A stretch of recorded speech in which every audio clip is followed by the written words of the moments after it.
Assalamualaikum warahmatullahi wabarakatuh. Saya akan menerangkan tentang ruang lingkup ekonomi manajerial.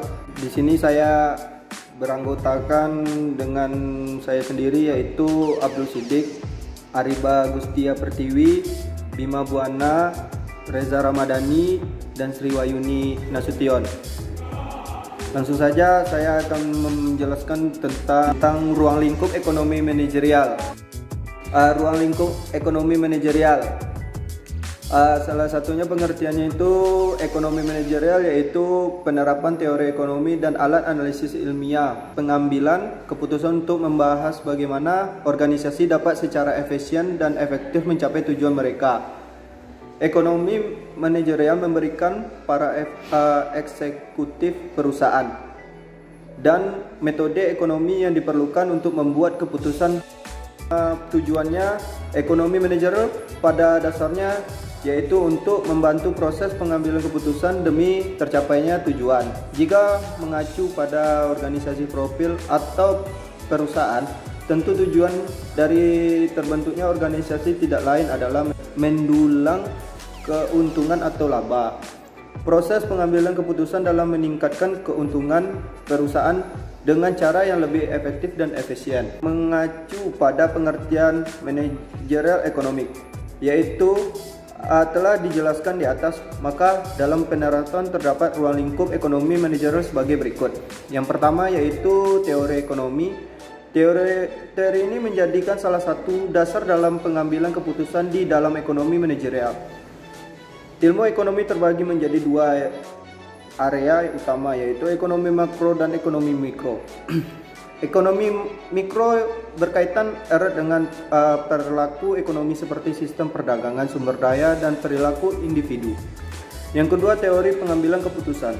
Dalam ekonomi manajer diperlakukan teknik pengambilan keputusan yang tepat. Pengambilan keputusan yang dapat dilakukan berdasarkan pada ketersediaan sumber daya seperti man, material, money, method.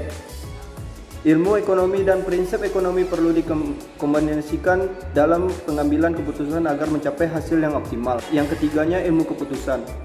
Ekonometika dan ilmu penunjang seperti matematika dan statistika dapat digunakan untuk menunjang pengambilan keputusan agar bisnis dapat mencapai tujuan secara efektif, efisien, dan optimal. Matematika dan ekonometri atau statistik dapat dijadikan sebagai model keputusan yang bertujuan untuk menentukan langkah optimal perusahaan. Yang poin keempat, ilmu administrasi bisnis. Ilmu administrasi bisnis merupakan salah satu ilmu penting yang dapat menunjang pengambilan keputusan yang berkaitan erat dengan keuangan, pengolahan sumber daya manusia dan material, serta akuntansi. Ilmu administrasi dalam bisnis bisa menjadi latar belakang teori dalam pengambilan keputusan, termasuk diantaranya keuangan, akuntansi, manajemen sumber daya manusia, manajemen pemasaran, serta manajemen produksi. Fungsi dan tujuan ekonomi manajerial berikut ini adalah beberapa peran dan tujuan manajerial ekonomik yang diterapkan dalam sebuah sistem. Sebagai alat evaluasi, manajerial ekonomik dapat dijadikan sebagai alat evaluasi jika terjadi pergantian manajer baru. Dengan begitu, maka manajer baru dapat mempelajari apa yang masih kurang, apa yang bisa dilanjutkan dalam strategi ekonomi manajerial yang sebelum dilakukan oleh manajer lama.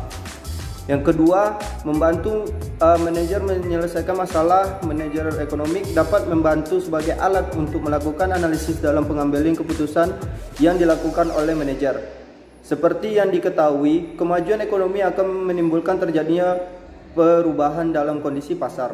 Dengan begitu, maka perlu dilakukan pembaruan kebijakan sebagai upaya mengembangkan perusahaan atau bisnis yang efektif. Yang ketiganya, mengatur keuangan.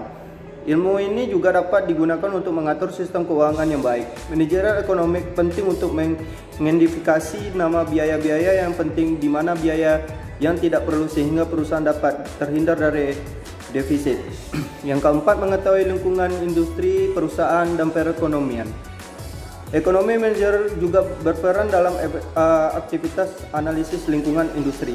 Perusahaan maupun ekonomi analisis lingkup ini penting untuk dilakukan agar mengetahui keadaan konsumen, pemasok, dan juga kompetitor. Yang terakhir yaitu mendapatkan keuntungan perusahaan. Seperti yang telah disebutkan dalam teori perusahaan, bahwa tujuan utama perusahaan adalah untuk memaksimalkan kekayaan, sehingga dengan adanya strategi manajerial ekonomik diharapkan dapat menganalisis hal-hal yang dapat memberikan keuntungan bagi perusahaan baik saat maupun di masa depan. Oke, dilanjutkan oleh Bima Buana. Baik, saya akan menjelaskan rumus tentang teori perusahaan dalam ruang lingkup ekonomi manajerial. Yang pertama di sini ada present value.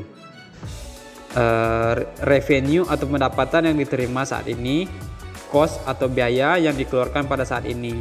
Di sini rumusnya present value sama dengan future value dibagi 1 ditambah R pangkat N.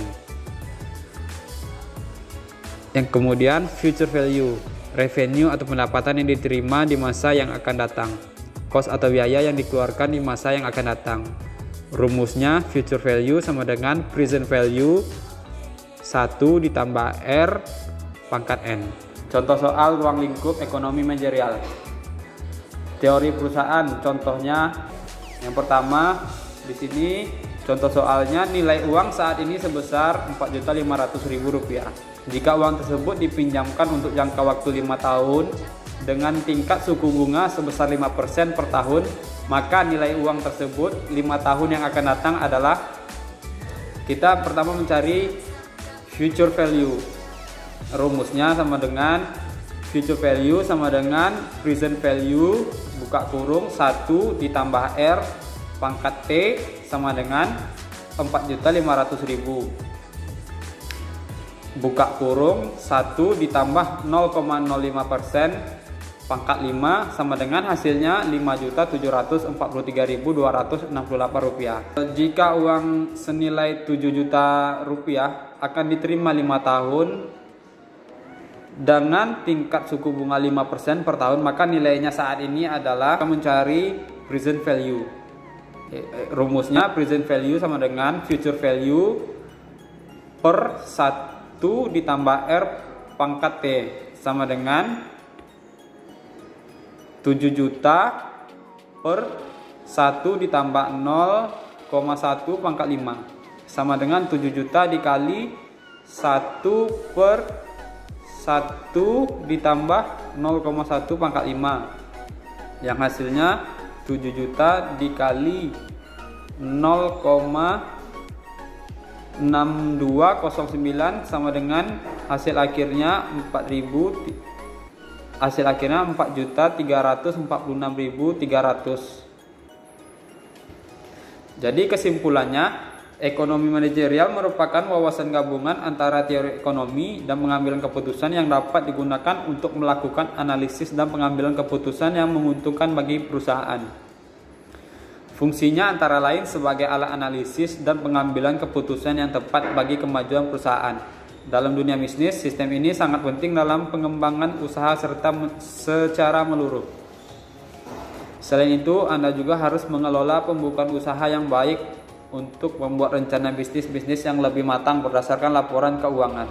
Sekian penjelasan dari kelompok kami tentang materi ruang lingkup ekonomi manajerial. Terima kasih.